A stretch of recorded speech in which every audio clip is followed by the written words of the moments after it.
Bonjour Elisabeth. Bonjour Cécile, bonjour à tous. Elisabeth, vous voulez revenir sur cette nouvelle tribune de militaires publiée par Valeurs Actuelles. Est-ce qu'ils vont trop loin? Derrière, c'est un peu la question de fond, alors. Oui, alors j'ai vu que pour nos auditeurs, c'est que vraiment massivement ils sont pour. On assiste un peu au deuxième acte d'une pièce qu'on pourrait titrer Les sourds et la muette.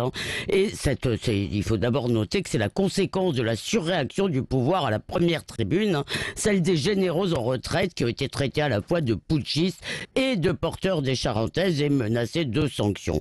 Eh bien, à l'armée, on respecte les anciens. Voilà pourquoi il y a ce nouveau texte qui est adressé au président et au gouvernement. Et cette fois-ci, il est signé, vous l'avez noté, par des militaires d'actifs qui sont anonymes, raison pour laquelle Gérald Darmanin les a taxés de lâches. Or, pardon, mais on se pâme devant tout anonyme qui dénonce son institution, son entreprise ou son patron. On les appelle des lanceurs d'alerte, et je ne vous parle pas de Gorge Profonde qui a orchestré le Watergate et qui est un héros et qui était bien un agent de renseignement. Alors, le constat qu'ils font cette fois est encore plus brutal que le premier. Je résume, nous risquons nos peaux contre l'islamisme auquel vous cédez. Nous voyons la violence, le communautarisme et la haine de la France et de son histoire. Et surtout, la guerre civile n'est plus un risque mais une certitude. Les signataires se placent en quelque sorte en défenseurs du peuple contre la trahison des élites. Donc, est-ce que vous approuvez ? Alors pas vraiment, mais d'abord il faut noter cependant qu'il n'y a aucun appel à la sédition, contrairement à ce qu'on dit. L'armée interviendra, est-il écrit, pour ramener la paix si elle y est invitée. Eh bien ça c'est la Constitution. Alors le problème c'est que leur diagnostic est une opinion politique et que cette opinion soit pertinente ou pas n'est pas le problème. C'est une rupture avec l'exigence démocratique de neutralité politique de l'armée.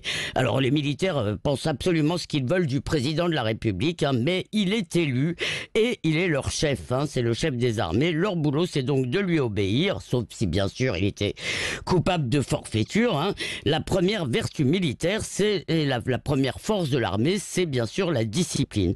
Alors cependant, on peut désapprouver ou ne pas approuver et comprendre, parce qu'à tous les étages de l'État régalien, on observe la même frustration devant la faiblesse de cet État. Alors si le pouvoir, cette fois encore, se contente de les traiter d'extrême droite, il lance une chasse aux sorcières pour démasquer les meneurs, eh bien il faut craindre qu'il encourage le mouvement au lieu de le calmer. Ça pourrait même être le prélude, cher Patrick, à des gilets jaunes en uniforme, parce qu'il y a un petit air de gilets jaunes dans leur texte. Et d'ailleurs on pourrait aussi voir un scénario du même genre à un coup de tribune dans la police par exemple.